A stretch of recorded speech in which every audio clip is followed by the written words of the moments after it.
ठाणे लोकसभा मतदारसंघाच्या बाबतीत जर बोलायचं झालं तर शिवसेनेचे म्हणजे उद्धव बाळासाहेब ठाकरे सेनेचे खासदार राजन विचारे हे 2 वेळा या ठिकाणी निवडून आलेले आहेत. पहिल्या यादीमध्ये त्यांचं नाव घोषित झालं. आता राहिला प्रश्न इथे की महायुतीचा. आता महायुतीमध्ये राज्याचे मुख्यमंत्री एकनाथ शिंदे यांचा हा बालेकिल्ला आहे. तर दुसऱ्या बाजूला जर आपण विचार करायला गेलं तर या ठिकाणी नवी मुंबईचे सर्व ज्यांना म्हटलं जातं ते गणेश नाईक. आता गणेश नाईकचे चिरंजीव हे सुद्धा खासदार एक वेळ झालेले होते. त्यांचा पुन्हा पराजय झाला.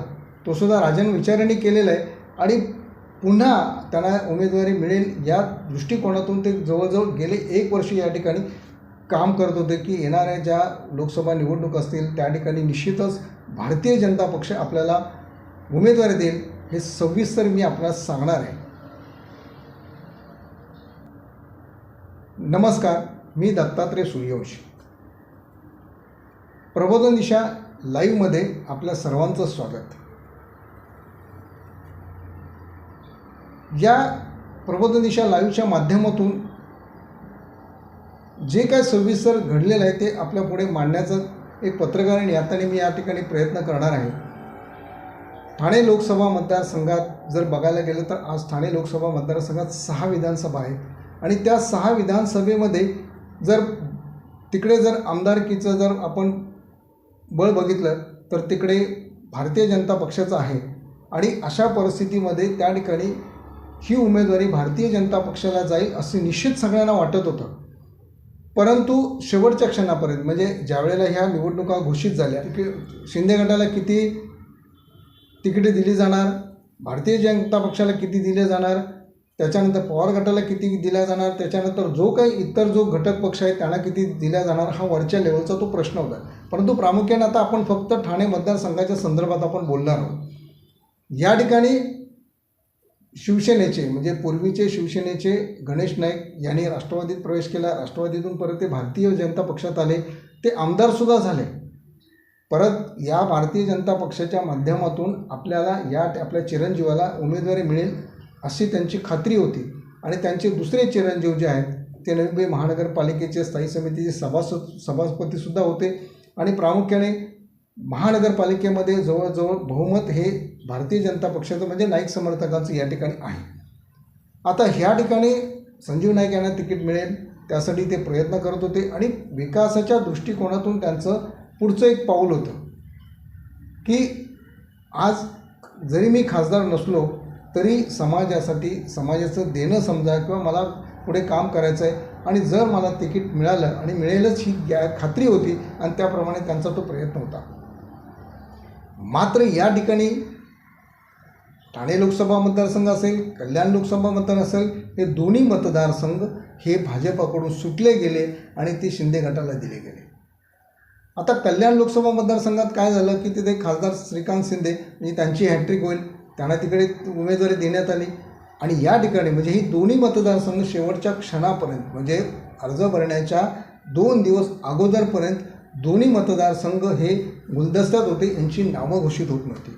कधी कोणाचं प्रताप सरनाईकचं नाव यायचं, कधी यायचं, कधी त्या ठिकाणी शिंदे मॅडमचं नाव यायचं, कधी रवींद्र फाटकांचं नाव यायचं, तर कधी त्या ठिकाणी नरेंद्र भस्केंचं यायचं, कधी डॉक्टर विनय शस्त्रबुद्धेंचं यायचं, तर कधी संजीव नाईकांचं यायचं. म्हणजे अशी हे काही नावांची जी काय म्हणजे अदलाबदल म्हणायला हरकत नाही, पण कोणाचं नाव कधी हे निश्चित सांगता येत नव्हतं. इकडे शिवसेनेने उद्धव बाळासाहेब ठाकरे शिंदेच्या शिवसेनेने म्हणजे उद्धव बाळासाहेब ठाकरे सेनेने अगोदरच राजन विचारे यांचं नाव घोषित केलेलं होतं कारण त्यांच्या कार्याची प्रणाली, त्यांची काम करण्याची पद्धत आणि त्यांना उमेदवारच त्यांचा असल्यामुळे त्यांना कोणाची शोधाशोध करायची त्या ठिकाणी गरज लागलेली नव्हती. पण भारतीय जनता पक्षामध्ये काय झालं की शिंदे गट आणि भारतीय जनता पक्ष ह्याच्यामध्ये मात्र थोडंसं रसिके सुरू झाली. मग हे 2 गट असे झाले की कुणाला जर तिकीट दिलं तर कुठला गट काम करणार नाही, जर या गटाला दिलं तर तो गट काम करणार नाही किंवा त्या गटाला दिलं तर हा गट काम करणार नाही.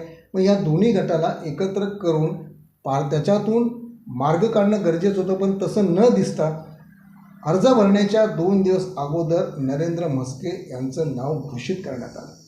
तोपर्यंत भारतीय जनता पक्षाच्या म्हणजे नाईक समर्थक असतील किंवा नाईक परिवाराला असं वाटत होतं की निश्चित डॉक्टर संजीव नाईक यांना ती तिकीट मिळेल. परंतु अचानक म्हणतात ना की कायापलट बदल हा प्रकार घडतो आणि तो निश्चित त्या ठिकाणी तो घडला. म्हणजे नरेश म्हस्के यांचं नाव घोषित झालं आणि पूर्णतः भाजपच्या नवीनबेच्या म्हणजे नाईक समर्थक जे असतील त्यांच्या पायाखालची वाळू सरकली की आता इथून काय करायचं. आता हे नाव घोषित झालं. नरेंद्र म्हस्के दुसऱ्या दिवशी म्हणजे 1 मेला नाव घोषित झालं. 2 तारखेला ते या ठिकाणचे भाजपचे आमदार गणेश नाईक, त्यांचे चिरंजीव संजीव नाईक, दुसरे चिरंजीव संदीप नाईक यांना भेटण्यासाठी आणि त्यांचा शुभाशीर्वाद घेण्यासाठी ते कोपरखिरणे म्हणजे ज्याला आपण क्रिस्टल हाऊस म्हणतो की जे नेहमी त्या ठिकाणी नाईक परिवार बसलेला असतो आणि त्यांना भेटण्यासाठी आले. त्यावेळेला मात्र तिथे एक अशी घटना घडली की जे भारतीय जनता पक्षाचे नविंबेचे माजी पदाधिकारी असतील, माजी नगरसेवक असतील, माजी नगरसेविका असतील, हे त्या ठिकाणी आले. कारण त्यांना संजीव नाईकना का तिकीट दिलं नाही हा जाब विचारासाठी त्या ठिकाणी ते आले होते. आणि पूर्णतः क्रिस्टल हाऊसचं जे सभागृह आहे ते तुडुंब भरलेलं होतं. आणि अशा परिस्थितीमध्ये त्यावेळेला नेमके अधिकृत उमेदवार ज्यांचं नाव घोषित झालं ते नरेश म्हस्के, प्रताप सरनाईक, भारतीय जनता पक्षाचे शहर अध्यक्ष संजय वाघोले आणि रवींद्र फाटक हे 4 व्यक्ती त्या ठिकाणी या ठिकाणी गणेश नाईक यांचा आशीर्वाद घेण्यासाठी आलेले होते. हे सर्वजण आतमध्ये गेले, तिघांना भेटले, आशीर्वाद घेतला. पण बाहेर आल्यानंतर 2 मिनटं तरी त्यांच्याबरोबर चर्चा करावी आणि त्यासाठी गणेश नाईक आणि तिघांनी पण बाहेर येऊन त्या ठिकाणी महायुतीचा जो धर्म आहे तो पाळला पाहिजे, जो घोषित झालेला आहे आणि तो घोषित नाव झालेलं आहे. त्यामुळे आपल्याला त्या ठिकाणी समर्थन देणं किंवा त्यांना पाठिंबा देऊन त्यांना बहुमताने निवडून आणण्याचा आपण प्रयत्न केला पाहिजे, अशी घटना त्या ठिकाणी होईल असं वाटलं होतं. परंतु त्या ठिकाणी जेव्हा नरेश म्हस्के बाहेर आले त्यावेळेला उपस्थित असलेल्या सर्वांनी घोषणाबाजी दिली, नरेश म्हस्के आम्हाला नको, नरेश म्हस्के आम्हाला नको अशी घोषणाबाजी केली.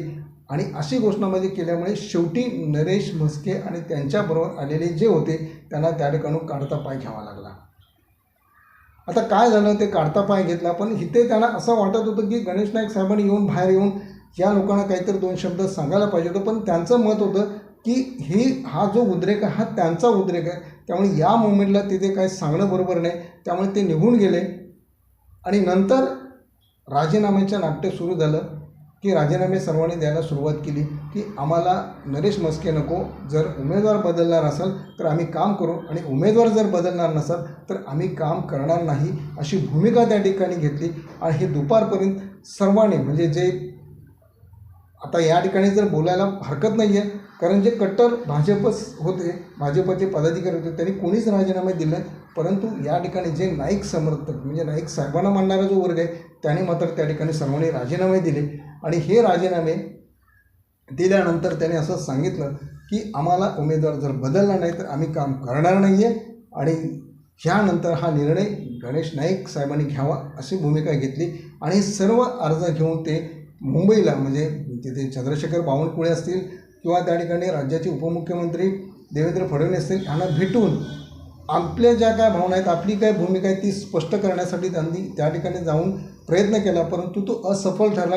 याचं मुख्य कारण असं आहे की महायुती असेल की महाविकास आघाडी असेल, जो कोणी उमेदवार दिला जाईल, जो घोषित केला जाईल त्याचं तुम्हाला काम करावंच लागेल. तुम्ही म्हणाल की हा उमेदवार दिला तरच काम करू, तो उमेदवार दिला तरच काम करू, तर ते दोन्ही म्हणजे महाविकास आघाडीला पण ते शक्य नाही आणि महायुतीलासुद्धा शक्य नाही. आणि तो धर्म पाळला पाहिजे असं वरिष्ठांनी पूर्णतः ठरवलेलं असल्यामुळे कुठल्याही बाबतीत म्हणजे उमेदवार घोषित व्हायच्या अगोदर जर का संघर्ष केला असता तर कदाचित तो बदल झाला असता. कारण हे नाशिकमध्ये घडलेलं आहे, हेमंत गोडसेंच्या बाबतीत घडलं. कारण सुरुवातीपासून त्यांनी संघर्ष एकनाथ शिंदे यांच्यावर केला आणि शेवटी त्यांचं नाव घोषित करण्यात आलं. असा जर या ठिकाणी जर संघर्ष केला असता तर कदाचित इकडचं कायापलट झाला असता. परंतु तसा कुठे दिसून आला नाही. फक्त उमेदवारी मिळेल अशा भ्रमात राहिले. कारण संघर्ष न केल्यामुळे मिळेल करत गेले आणि शेवटी असं झालं की नरेश म्हस्के यांच्या गळ्यामध्ये ती माळ पडली आणि त्यांचं नाव घोषित झालं. आता परिस्थिती ते काय निर्माण झाली की दुसऱ्या दिवशी फॉर्म भरणं, कारण शेवटची तारीख आहे, फॉर्म भरला पाहिजे. आणि फॉर्म भरताना किती तिथे समर्थक येतात, किती त्यांना पाठिंबा द्यायला येतात, किती त्यांच्या बाजूनी त्या ठिकाणी येऊन त्यांना सपोर्ट देतात, ही एक त्या ठिकाणी भूमिका घेणं गरजेचं होतं. आणि बघायला गेलं तर या ठिकाणी नवीन बेच्या बाबतीत जर बोलायला गेलं तर शिवसेनेचे म्हणजे शिंदे गटाचे या ठिकाणचे जे नवी जिल्हा प्रमुख विजय चौगुले असतील, त्या ठिकाणी उपनेते विजय नाहटा असतील, यांनी मात्र या ठिकाणी असंख्य कार्यकर्ते त्या ठिकाणी फॉर्म भरण्यासाठी घेऊन गेले. पण भाजपचे म्हणजे काही भाजपचे कट्टर आहेत, हे बोलायला हरकत नाही कारण पत्रकारांमध्ये ते बोलणं गरजेचं आहे, तेही गेलेले होते. आता नाईक समर्थकांच्या बाबतीत नाईक समर्थक जो गट आहे ते मात्र तिकडे जाण्यास त्यांनी उत्सुकता दाखवली नाही, ते नाराज झाले. आता ही नाराजी काढणं ही जबाबदारी कोणाची आली? तिथे गणेश नाईक साहेबांवर आली, संजीव नाईकवरती आली आणि संदीप नाईक यांच्यावरती आली. कारण जर नाराजी काढली नाही तर येणारी विधानसभा लक्षात घ्या, इथून येणारी महानगरपालिका लक्षात घ्या, मग तिथे काय होणार आहे? तुम्हाला इथे जो दिलेला उमेदवार आहे त्याचं तुम्हाला काम करणंच आहे आणि मग तिथे तुमची मताची टक्केवारी पाहिली जाईल आणि तिथे जो कौल मिळेल त्याच्यावरती भविष्य सगळ्यांचं घडणार आहे. एका व्यक्तीचंच घडणार नाही आहे, तर तिथे आमदारांचं पण असणार आहे आणि तिथे नगरसेवकांचं सुद्धा तिकडे असणार आहे. तर हा सर्व काल जे त्या ठिकाणी ठाण्यात जे काही अर्ज दाखल करण्यात आले त्यावेळेला विजय चौगुले होते, विजय नाहटा होते, ठाण्यातले दिग्गज त्या ठिकाणी नेते होते. पण नवीन मुंबईचं नाईक साहेबांच्या बाबतीत जर बघायला गेलं तर नाईक साहेब, संजीव नाईक आणि संदीप नाईक हे तिघेच त्या ठिकाणी आलेले होते. बाकी त्यांचे कुठलेही समर्थक त्या ठिकाणी दिसले नाहीत. आता इथे काय झालं याचा परिणाम निश्चितच पुढच्या येणाऱ्या निवडणुकीवर होणार आहे. आता हे सगळं करण्यासाठी शेवटी संदीप नाईकला अशी भूमिका घ्यावी लागली की जो पक्षाने दिलेला उमेदवार आहे त्या उमेदवाराचं काम आपल्याला करावंच लागेल, कारण आपण त्या पक्षात आहे, महायुतीचा धर्म आपल्याला पाळायचा आहे. त्यामुळे प्रत्येकाने कामाला लागा, जरी तुमची काही नाराज असेल ती दूर करा, कारण हे प्रत्येक ठिकाणी होत असतं आणि आपल्याला वरिष्ठांचा आदेश या ठिकाणी पाळावाच लागणार आहे. आणि मग या ठिकाणी हा आदेश पाळल्यानंतर जो महायुतीचा उमेदवार असेल, जे नरेश म्हस्के असेल, यांना मोठ्या मताधिक्याने त्यांना निवडून आणलं पाहिजे आणि ते निवडून जर आले तर आपल्या देशाचे पंतप्रधान हे तिसऱ्यांदा पंतप्रधान होतील आणि त्यासाठी आपल्याला या ठिकाणी प्रयत्न करायचा आहे. कारण ज्या पक्षात आपण काम करतो त्या पक्षाचे नेते आहेत, ते उमेदवार आहेत, ते या देशाचे पंतप्रधान होतील आणि यासाठी सर्वांनी आपल्याला या ठिकाणी प्रयत्न करावा लागेल. परंतु जर हे केलं नाही तर याची आकडेवारी जी आहे याचं विश्लेषण त्या ठिकाणी केलं जाईल आणि पुढच्या निवडणुकीमध्ये कदाचित कोणाला उमेदवारी द्यायची आणि कोणाला नाही द्यायची याचं वरिष्ठ त्या ठिकाणी निर्णय घेतील आणि मग त्याचा निश्चित परिणाम सर्व गोष्टींवर होईल असं या ठिकाणी दिसतंय. त्यामुळे जे काय आज जे घडलेलं आहे, आता इथून पुढे काही कमी दिवस राहिलेले आहेत. 20 तारखेला निवडणूक आहे आणि 4 जूनला त्या ठिकाणी मतमोजणी आहे. त्यामुळे तो कौल कोणाच्या बाजूला लागेल हे सांगता येत नाही. आता या ठिकाणी राजन विचार यांचं नाव घोषित झाल्यानंतर 1 महिन्यापूर्वीपासूनच त्यांनी प्रचाराला सुरुवात केलेली आहे. जवळजवळ त्यांचा बराचसा टप्पा पूर्ण झालेला आहे. आज ते नेमबी असेल, ठाणे असेल, मीरा भाईंदर असेल, या ठिकाणी दुसरी त्यांची फेरी सुरू झालेली आहे. उन्हातानात अशा रखरखत्या उन्हात ते फिरत आहेत. आता त्यांनाही असं वाटतं की मी गेल्या वेळेला जे काय मला मतदान झालं होतं, मोठ्या मताधिक्याने मी निवडून आलो होतो, त्याच्यापेक्षा मला मतदान निश्चित जास्त पडेल आणि मी विजय होईल असं त्यांनी एका बाजूला सांगितलेलं आहे. आता इथे नरेश म्हस्के हे कितपत चालतात आणि किती भाजपचे म्हणजे मीरा भाईंदरचे मध्ये शिवसेना गट असेल किंवा भारतीय जनता पक्ष असेल किंवा ठाण्यातला जो भारतीय जनता पक्ष शिवसेना असेल, नेमबीतला भारतीय जनता पक्ष आणि शिवसेना असेल, हे किती ताकदीने त्या ठिकाणी मतदारांना बाहेर काढत आहेत आणि किती मतदान होऊ शकतं आणि याच्यावरती हा संपूर्ण प्रत्येकाचा भविष्य ठरणार आहे. हे या ठिकाणी मला सांगावंच वाटलं, कारण ज्या घटना या 2 दिवसात घडल्या गेल्या तो पत्रकार म्हणून मला तुमच्यासमोर आणाव्या लागलेल्या आहेत. ही कोणाची बाजू घेतलेली नाही किंवा कोणाची बाजू घेऊन मी तुमच्यासमोर आलेलं नाही, परंतु जे तुमच्यासमोर आणायचं होतं ते मला आणलेलं आहे. जे आम्ही आमचं मत मांडलेलं आहे, तळागाळातील मतदारांपर्यंत मतदारांना जागृत करण्याचं काम आम्ही केलेलं आहे. आपल्याला काय वाटतं हे आमच्या इनबॉक्समध्ये आपण टाका आणि नवीन व्हिडिओ पाहण्यासाठी म्हणजे प्रबोधन दिशा लाईव्हच्या नवीन व्हिडिओ पाहण्यासाठी आपण लाईक करा, शेअर्स करा, सबस्क्राईबसुद्धा करा आणि आपल्या सूचनासुद्धा आम्हाला सांगा की ज्याच्यामध्ये आम्ही बदल करू शकतो. इथेच थांबतो. आपण काळजी घ्या. उष्माघात आहे, बाहेर फिरू नका. सकाळी 11 नंतर संध्याकाळी 5 वाजेपर्यंत फिरू नका. आणि दुसरी गोष्ट आहे, मतदानाच्या दिवशी प्रशासनाने तुमची काळजी घेतलेली आहे. त्या ठिकाणी प्रत्योपचार केंद्र स्थापन केलेली आहेत. ज्यांना कोणाला त्रास होतो आहे त्यांच्यासाठी वाहनं ठेवलेली आहेत. जे विकलांग आहेत त्यांच्यासाठी सुद्धा सोय केलेली आहे. रांग जर असेल तर त्या ठिकाणी पाण्याची व्यवस्था केलेली आहे. अशा सर्व गोष्टी त्या ठिकाणी केलेल्या आहेत. मात्र तोपर्यंत तुम्ही तुमच्या कुटुंबाची आणि तुमची काळजी घ्या. नमस्कार.